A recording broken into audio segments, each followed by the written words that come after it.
So right here and right now, who are you? That's the question. That's the fundamental question. I mean, that's the first question. All other questions and all other answers are built upon that first question. Who am I? And if we're really interested in truth, and if we're really interested in freedom and peace, then we have to be interested in this most fundamental of questions: who am I? Who am I? And if you ask that question, who are you? If you go out into the street and you ask someone, who are you? What will probably happen is that they'll give you an answer. They'll tell you a story about their past and their future. They'll tell you, my name is such and such, and I'm 20 years old, 30 years old, 70 years old, and this is where I live, and this is what I do for a living. And maybe if you get to know that person better, they'll start revealing more of the story. So they'll tell you about their relationships, about what's going wrong, what's going right, about how they feel. And if you get even more intimate with them, they might really start revealing what they're actually experiencing in the moment. But we want to get even more intimate. We want to get even closer, because the question is, who are you now? Who are you now in this moment? Not who were you 20 years ago, or last year, or yesterday, or even this morning. Not who will you be next year, or tomorrow, or in 5 minutes' time. There's nothing wrong with those questions. But if we're really interested in truth, then the question becomes, who are you now? Who are you in this moment? Who are you in this moment? So we don't want to answer that question with concepts. We don't want a conceptual, second-hand answer based on thought, based on memory. We don't want an answer to that question that is memory. We want a living answer, because really that question, it's a living question. It's a living, breathing question. Who are you now? Now, who are you now? So we want an answer that is alive. We don't want someone else's answer. We don't want assumptions. We don't want beliefs. We don't want ideology and concepts. We want to discover the answer. We want to look for ourselves. We don't want a second-hand answer. We want a first-hand answer to that question. We want to look for ourselves right now.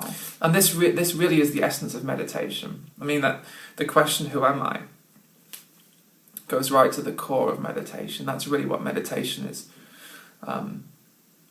always inviting us back to. Who am I? Am I even the one who meditates? Am I the meditator? Who am I?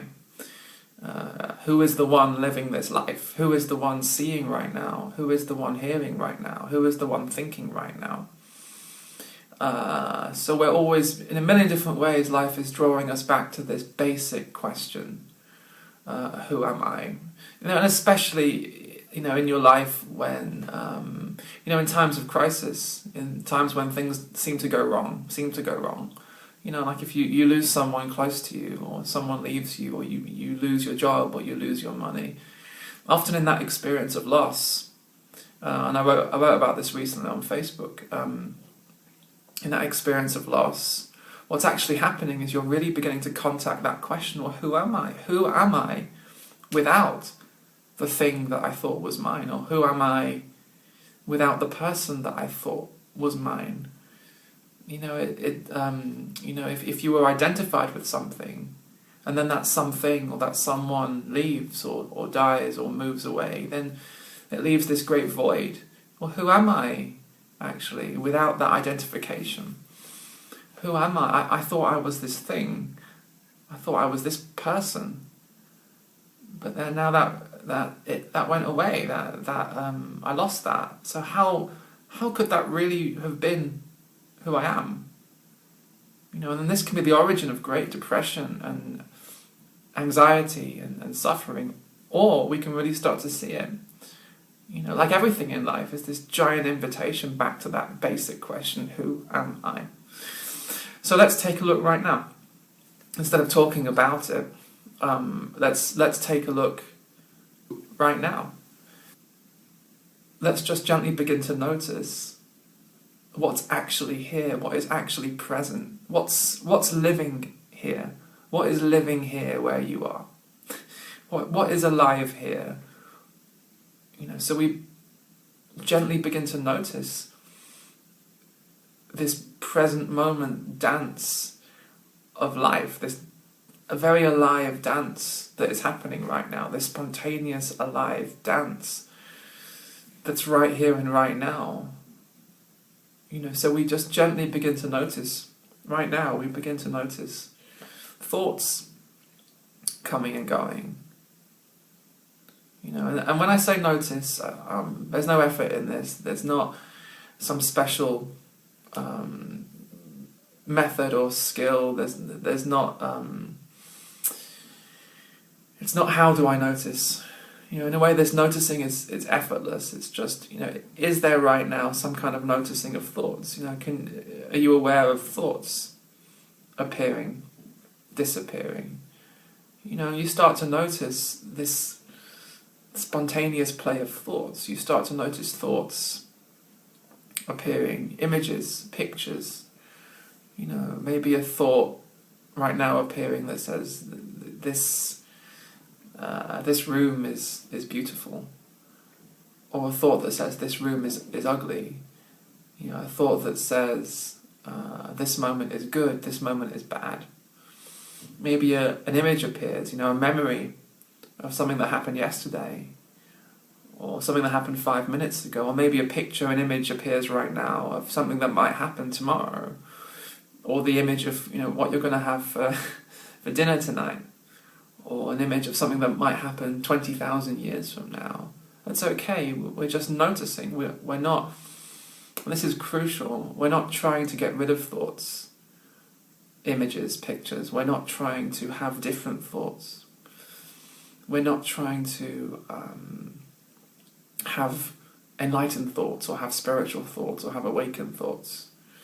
We're not trying to push thoughts away. We're not trying to make thoughts stay. This noticing comes before all of that. It's noticing, it's acknowledging. In a way, it's honouring. It's beginning to honour all of the life that is actually appearing right now. It's honouring thoughts as they arrive and as they arise and dissolve. And then we turn to sensation.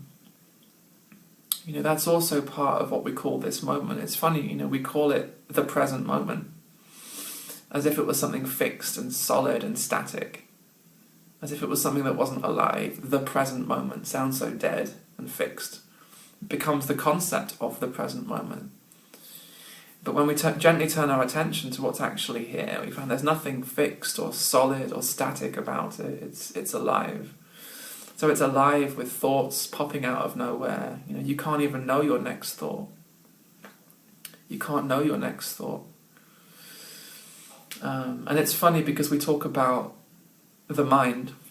We talk about mind, the mind, my mind, his mind, her mind. And yet, when we take a look into our present experience, we can't find something called a mind. We find this spontaneous present dance of thought, present moment thought. Even a thought about yesterday is present. A thought about tomorrow is present. A thought that says I'm present is present. A thought that says I'm not present is present. So what else is present? And then we begin to notice sensation, all kinds of vibrantly alive, dancing sensation. And it's funny, again, we talk about the body. My body, your body, his body. We talk about leaving the body, and I'm in the body, and out of the body, and the death of the body. And yet, right now, when you think about the body, if you conjure up the image of your body, you think about your body, what you end up getting is an image of, a head, a torso, legs, arms, and so it's an image of the body. You can think about your body when you were young. It was a smaller body. You can think about your body when you'll be older, you know. But all of that right now, those are images of the body. And the question is, what's your direct experience of the body right now? So that's the invitation to come back to what's actually here. What do we find? We find this present moment dance of sensation, very alive, changing from one moment to the next. You know, tingling sensation everywhere in the tips of the toes. You know, in the legs and in the chest and in the back of the neck, and even in the tongue, at the very back of the tongue. And always changing, moving. Sometimes the sensation can be quite intense. It can be soft and gentle. But we don't find something solid called a body.